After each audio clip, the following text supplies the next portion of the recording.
nós vamos entrar no capítulo 15, em que Jesus nos traz a parábola da ovelha perdida. Conhecem a parábola da ovelha perdida? Vamos lá. Estavam se aproximando de Jesus os publicanos. Não são republicanos, hein? São publicanos. Publicanos são o quê? Cobradores de impostos. São os publicanos. Mateus, não é? Que se tornou um dos apóstolos e é um dos evangelistas, que abre aqui o Novo Testamento, a narração do evangelho feita por Mateus, era um publicano, um cobrador de impostos. E os cobradores de impostos eram muito mal vistos pelos judeus, porque cobravam dos judeus para passar o valor dos impostos aos romanos. Estavam se aproximando de Jesus todos os publicanos e pecadores para ouvi-lo. Os publicanos estavam no mesmo patamar dos pecadores. Os fariseus e os escribas, quem são os fariseus e escribas? São os homens do templo. Sacerdotes, fariseus, escribas, os doutores da lei, todos os homens de poder dentro da religião judaica, são os homens do templo, os que representavam a religião e a lei entre os judeus, ok? Então, eram homens poderosos. Eles estavam sempre atrás de Jesus para aprender com ele? Não, para vigiá-lo. Então, os fariseus e os escribas murmuravam, que era o que eles faziam muito bem. Murmuravam quer dizer o quê? Ficar falando mal, mas entre eles. Dizendo, este acolhe pecadores e come com eles. Isso parece aquela conversa de comadre, não é? Aquela fofoca. Só crítica, só que não é apenas isso. Porque tudo isto arrolava como se estivessem a montar um processo que precisava de quê? De elementos e elementos para dar força para que, ao final, Jesus pudesse ser o quê? Denunciado, preso e morto. Porque era a melhor forma de tirar Jesus de cena, não é? Estava incomodando. Materialidade de novo. Interessante, não é? Os religiosos estão preocupados com a materialidade e tão pouco preocupados com a espiritualidade. Quer dizer, são seres humanos aqui do mundo de provas e expiações. Ou seja, perfeitos? Não, imperfeitos. Então, estavam ali naquela murmuração perigosa, mas Jesus sabia, impedia que eles estivessem com ele, mandava-os embora? De jeito nenhum. Porque eles também eram filhos de Deus. Mas não eram ainda, vamos dizer assim, não reconheciam Jesus como o enviado de Deus. Por mais comprovações que Jesus desse com relação a estar fazendo exatamente o que havia sido predito no Antigo Testamento. Ora, ninguém melhor do que eles para conhecer isso. Mas mesmo assim, os interesses materiais, e lá no Evangelho segundo o Espiritismo tem uma mensagem de um espírito que fala sobre o interesse. Como o interesse é passível de nos cegar. O interesse perverte, o interesse tenta anular a verdade e trazer a mentira, porque ela tende melhor aos interesses. Interesses materiais. Interesses materiais. Isso lembra bastante aqui a nossa mensagem inicial, não é? Essa marcha. Como é difícil essa marcha aqui no nosso mundo físico, porque os valores espirituais hoje estão melhores que há 2000 anos. Mas Jesus veio não para aquele tempo, ele veio para nós em todos os tempos. Ele veio falar para nós como espíritos imortais. Então ele está ali. E os fariseus e os escribas murmurando.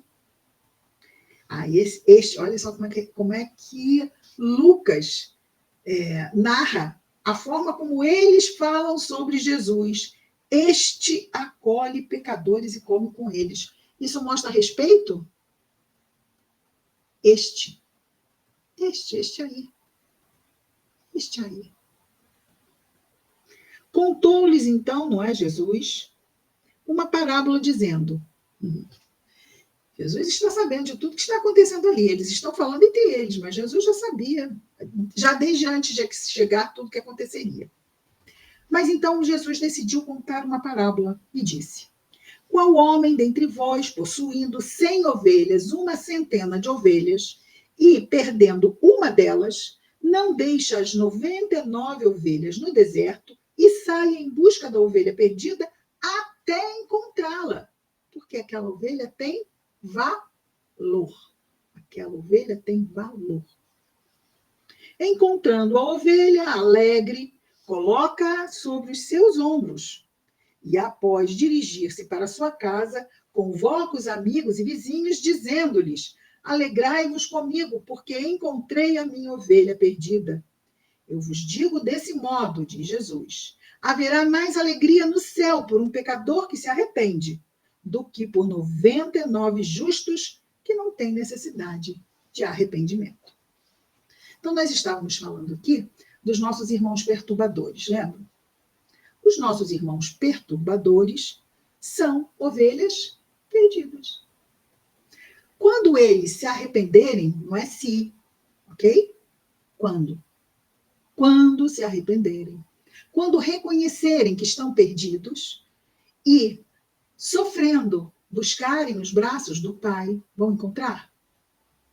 Vão encontrar. Jesus traz esta parábola na parábola do filho pródigo, né, em que o pai tem 2 filhos, um pede o dinheiro, vai embora, gasta tudo, está lá num sofrimento atroz e volta ao pai. E o pai manda fazer uma festa para que todos se alegrassem pela falta do filho perdido.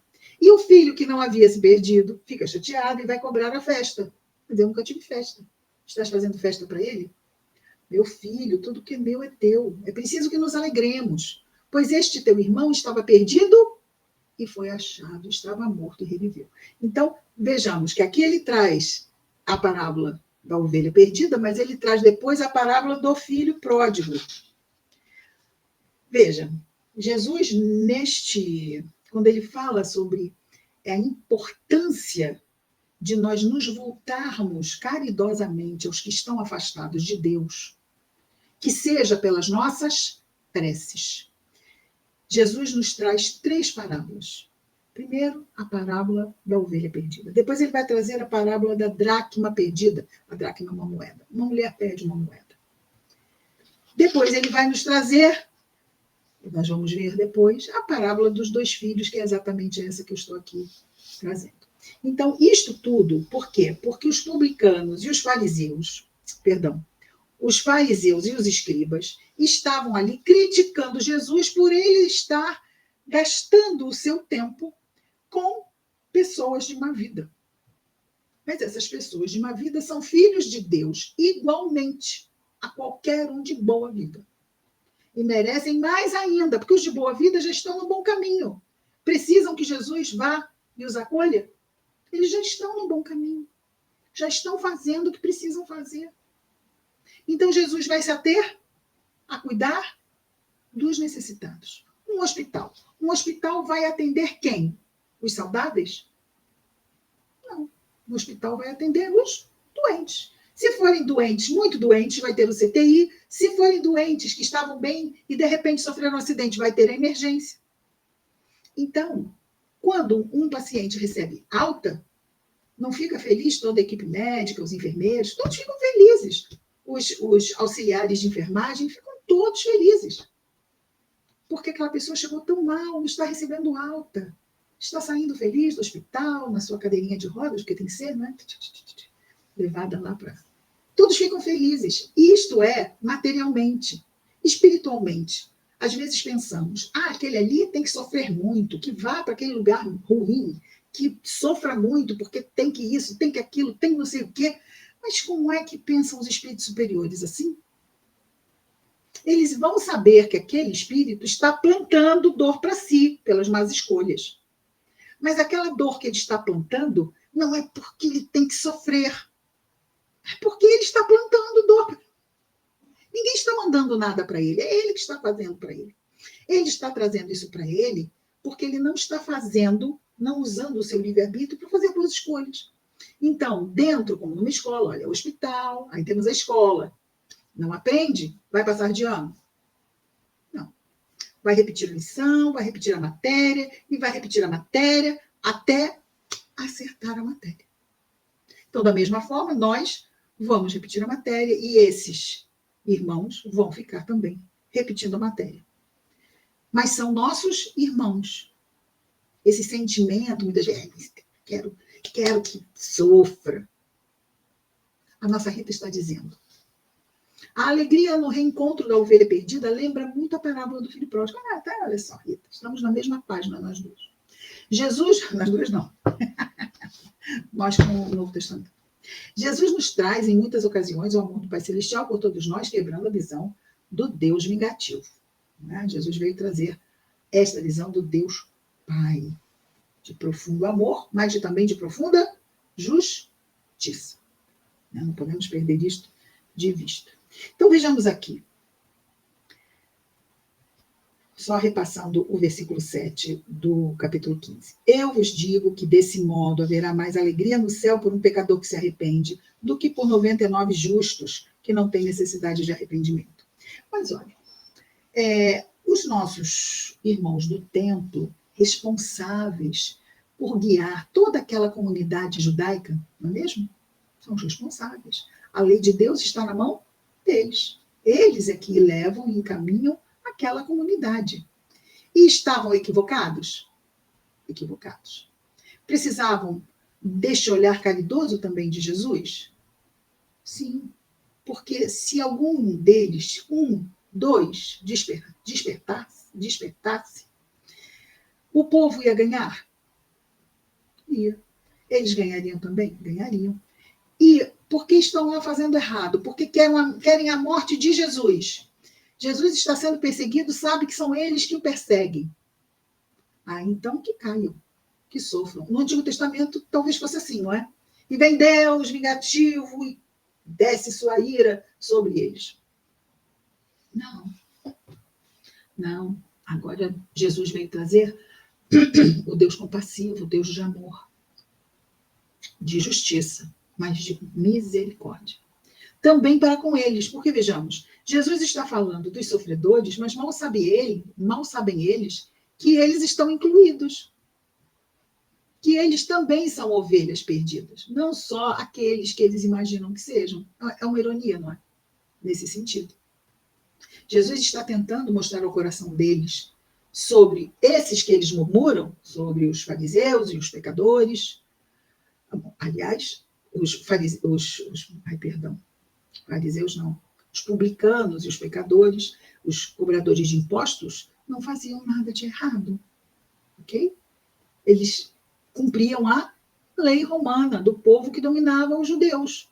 Alguém tinha que fazer isto. Então, eles não estavam fazendo nada de errado. Quando perguntam a Jesus se era lícito pagar o imposto a César, exatamente dentro desse pensamento que pagar o imposto era errado, e daí os publicanos serem pecadores ou igualados a eles, Jesus pede uma moeda. E um dos lados da moeda tinha a efígie do imperador romano. Que eram dominados, usavam as moedas do Império Romano. Sendo assim, dizem a ele, esta face é de César. Não tem cara e coroa, a moeda? Então, a cara era de César. E aí Jesus diz o quê? Dai a César o que é de César e a Deus o que é de Deus. É simples assim.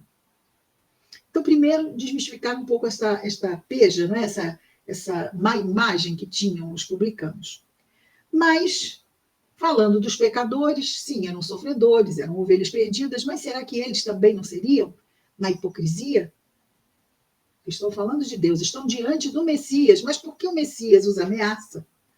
Não deve ser o Messias. Olha lá, sobre o interesse.